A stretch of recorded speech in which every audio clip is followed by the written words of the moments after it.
غلطی پہ غلطی, کیونکہ جب انسان ڈرا ہوا ہوتا ہے اور جب انسان گھبرایا ہوا ہوتا ہے تو وہ ایسی غلطیاں کرتا رہتا ہے. وہ کیا شعر ہے, کچھ شہر دے لوگ بھی ظالم سن, کچھ سانو مرن دے شوق بھی سی. وہ عمران خان صاحب یہ تو بتا رہے ہیں کہ سارا شہر جو ہے وہ ظالم ہوا ہے عمران خان صاحب کے پیچھے, کیونکہ وکٹم کارڈ تو خان صاحب بہت اچھا کھیلتے ہیں نا, بلیم گیم بھی بہت اچھی کھیلتے ہیں, لیکن خان صاحب یہ نہیں بتا رہے ہیں کہ ان کو بھی مرنے کا بہت شوق ہے. کچھ شہر دے لوگ بھی ظالم سن, کچھ سانو مرن دا شوق بھی سی. یہ بالکل عمران خان صاحب پر لاگو ہوتا ہے. ٹویٹ میں عمران خان صاحب کی آپ کو بتا دیتی ہوں, ساتھ چل بھی رہی ہے. لیکن عمران خان صاحب کیا کہتے ہیں کہ جی امپورٹڈ حکومت اور ہینڈلرز بوکھلاہٹ کا شکار ہے. اچھا جی, یہ لوگ مایوس ہو کر -1 فارمولے کی جانب بڑھ رہے ہیں. اپنی ٹویٹ میں عمران خان صاحب کا یہ بھی کہنا ہے کہ جو گجرانوالہ کا جو جلسہ ہے وہ حقیقی آزادی کی تحریک کے پہلے فیز کا آخری جلسہ ہوگا اور اس جلسے میں اگلے اہم مرحلے کا اعلان کیا جائے گا. اب عمران خان صاحب نے اعلان کیا کرنا ہے بھائی, اعلان وہی کرنا ہے. مطلب وہ تو اتنی پرانی تقاریر ہے جو کہ بار بار رپیٹ پر آٹو پہ وہی پرانی کیسٹ ہے جو کہ آ کر کے بجائیں گے, اور زیادہ سے زیادہ ان کا نیا اعلان یہی ہوگا کہ ملک میں سیلاب آئے, ملک میں آندھی آئے, ملک میں طوفان آئے, الیکشن کمیشن جتنے چاہے مرضی جو ہے وہ ضمنی انتخابات کو ملتوی کر دے, وہ اپنی عوامی رابطہ مہم, وہ اپنے جلسے جلوس کا سلسلہ جاری رکھیں گے. بیکاز ظاہری سی بات ہے عمران خان صاحب وانٹس ٹو بی ہرڈ. وہ میڈیا پر چھائے رہنا چاہتے ہیں, وہ ہیڈ لائنز بٹورنا چاہتے ہیں, وہ اپنی عوام کے سامنے ہیرو بننا چاہتے ہیں, اپنے سپورٹرز کے سامنے. لیکن ان کو 10 دفعہ بولا ہے, 1000 دفعہ بولا ہے, بار بار ہم بولتے رہیں گے کہ قانونی لڑائی قانونی طریقے سے, سیاسی لڑائی سیاسی طریقے سے. جو قانونی حوالے سے جو ان کے کیسز چل رہے ہیں, جو توشہ خانہ کا کیس ہے وہ کسی اور کو بلیم نہیں کر سکتے. نو نو نو نو نو نو, وہ تو خود اس چیز پہ یقین رکھتے ہیں کہ رسیدیں دکھانی چاہیے. تو توشہ خانہ کے کیس کے اندر ان کو کیس لڑنا چاہیے. فورن فنڈنگ کے جواب 8 سالوں سے چل رہا ہے لیکن ان سے جواب بھی دیے نہیں بن رہا ہے. اس کے اوپر بھی وہ دوسروں کو پی ڈی ایم کو بلیم کر رہے ہیں, نہیں کر سکتے بلیم. جو تگڑا اور محب وطن آرمی چیف اور اس کے میرٹ کی آپ نے بات کی, اس کے اوپر بھی آپ پی ڈی ایم کو بلیم کر رہے ہیں. آپ نہیں کر سکتے پی ڈی ایم کو بلیم. تو یہاں پر عمران خان صاحب کی بلیم گیم نہیں چلنے والی. آگے وہ اپنے جلسوں کو کنٹینیو کرتے ہیں, اپنی عوامی رابطہ مہم کنٹینیو کرتے ہیں, اور اس کے نتیجے میں ایک پریشر بنانے کی کوشش کرتے ہیں اس حکومت کے اوپر یا ہینڈلرز کے اوپر, ان کے بقول کہ کسی طرح ان کو قبل از وقت انتخابات مل جائیں یا جلدی انتخابات مل جائیں اور اس کے نتیجے میں اپنی حکومت بنا لے. تو وہ بھی ہوتا ہوا دکھائی نہیں دے رہا ہے. نہ عمران خان صاحب یہ آرمی چیف کی تعیناتی کر پائیں گے, نہ عمران خان صاحب اپنی مرضی کے الیکشنز لے پائیں گے. اسی لیے عمران خان صاحب پریشان ہیں, بوکھلا گئے ہیں. اسی لیے تو بوکھلاہٹ میں کبھی عدالت میں نہیں جاتے ہیں, کبھی معافی نہیں مانگتے ہیں, لوگوں کو بلیم کرتے ہیں, اپنی اپوزیشن کو بلیم کرتے ہیں. تو یہ بس سادہ سی کہانی ہے عمران خان صاحب کی. اور جہاں تک -1 فارمولے کے اوپر یہ چیز بتانا آن ریکارڈ بہت زیادہ ضروری ہے کہ -1 فارمولا پاکستان کے اندر کوئی نئی چیز تو ہے نہیں. اس حوالے سے یہ جو ٹرم ہے اس کا پہلے بھی استعمال ہوتا رہا, نہیں ہونا چاہیے, نہیں ہونا چاہیے. میں پرسنلی اس کو انکریج تو نہیں کرتی.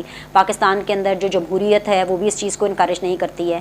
لیکن جب خان صاحب کی بات آتی ہے نا, کیونکہ خان صاحب بہت ہی نرالے ہیں, نرالی منطق رکھتے ہیں, تو اس کے لیے عمران خان صاحب کے لیے بھی چیزیں مختلف ہیں. کیونکہ عمران خان صاحب ماضی میں جب نواز شریف کو -1 کرنے کی کوشش کی گئی, جب الطاف حسین کو مائنس کیا گیا, تو عمران خان صاحب واز پارٹی ٹو اٹ. مطلب کہ عمران خان صاحب اس کا حصہ رہے ہیں, عمران خان صاحب اس چیز کے اگینسٹ نہیں رہے ہیں. تب بھی ہم لوگ یہی کہتے تھے کہ کسی کو بین نہیں کرنا چاہیے, نہ کسی کے اوپر پابندی لگنی چاہیے. یہ جمہوریت کا تقاضا نہیں ہے. ہر کوئی اپنے آپ کو خود چینلائز کرے, خود اپنے آپ کا جو ہے وہ ایک سیلف کنٹرول رکھے کہ میڈیا پہ کیا بولنا ہے, سیاست کیسے کرنی ہے. وہی قانونی لڑائیاں قانونی طریقے سے لڑنی ہیں, سیاسی لڑائیاں سیاسی طریقے سے لڑنی ہیں.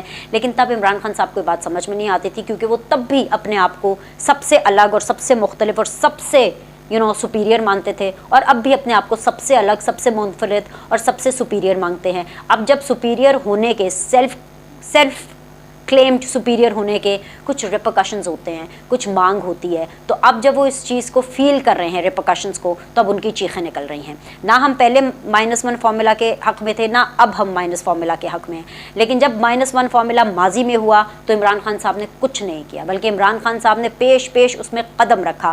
تو اب وہ کیسے توقع کرتے ہیں کہ اگر ایسا ہو رہا ہے, اول تو اگر ایسا ہو رہا ہے تو ایسے میں وہ کیا ایکسپیکٹ کرتے ہیں کہ کون ان کی مدد کرے گا. کیونکہ عمران خان صاحب کو وکٹم گیم کھیلنا بھی بہت اچھا آتا ہے نا, اپنے آپ کو مظلوم ثابت کرنا, اپنے آپ کو مظلوم ثابت کر کے وہ اپنے آپ کو ہیرو ثابت کرنا چاہتے ہیں کہ دیکھو جی پوری دنیا جو ہے وہ میرے اگینسٹ ہو گئی ہے, پوری دنیا میرے خلاف ایک سازش کر رہی ہے, مجھے نااہل کرنے کے لیے, مجھے ڈسکوالیفائی کرنے کے لیے, میرے پہ بین لگانے کے لیے, مجھے -1 کرنے کے لیے.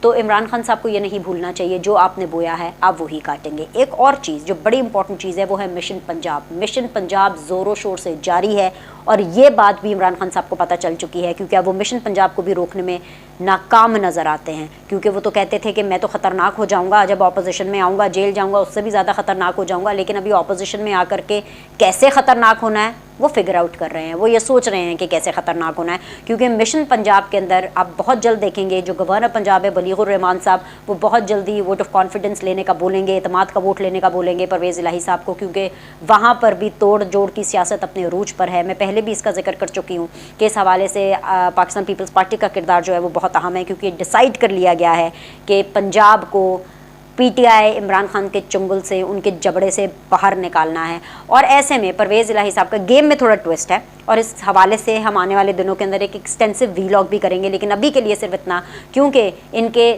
تگڑے والے بیان پر، محب وطن آرمی چیف کے میرٹ کے بیان پر پرویز الہی صاحب کمفرٹیبل نہیں ہیں، وہ نہ ان کے بیان کو اون کر رہے ہیں، نہ شہباز گل کے بیان کو اون کر رہے ہیں، بلکہ ڈس ایسوسیٹ کر رہے ہیں، لیکن وہ پرویز الہی صاحب جو ہے وہ پنجاب کے وزیر اعلیٰ بھی رہنا چاہتے ہیں، اور وہ اینٹی اسٹیبلشمنٹ بھی ہونا نہیں چاہتے ہیں، وہ عمران خان صاحب کی اس طرز کی سیاست کے اندر ساتھ بھی دینا نہیں چاہتے ہیں۔ تو کچھ سمجھ رہے ہیں کہ ہواؤں کا رخ پنجاب میں تو بدل رہا ہے، اور بہت تیزی سے بدل رہا ہے، اور یہ بات عمران خان صاحب کو پتہ چل گئی ہے، اسی لیے وہ اور بوکھلا رہے ہیں، مزید بوکھلا رہے ہیں، اور جیسے جیسے وہ بوکھلاتے جائیں گے ویسے ویسے غلطیاں کرتے جائیں گے، جب وہ تقریر کرنے کے لیے مائک اٹھائیں گے تو وہ غلطیاں کرتے جائیں گے، کیونکہ ڈرا ہوا ہی لوگوں کو ڈراتا ہے، گھبرایا ہوا ہی لوگوں کو گھبرانے پر مجبور کرتا ہے، بوکھلایا ہوا شخص ہی دوسروں پر بوکھلاہٹ کا الزام لگاتا ہے۔ آج کے لیے اتنا ہی، لائک کریں، سبسکرائب کریں، آپ سے اگلے ویلاگ میں ملاقات کریں گے، اللہ حافظ۔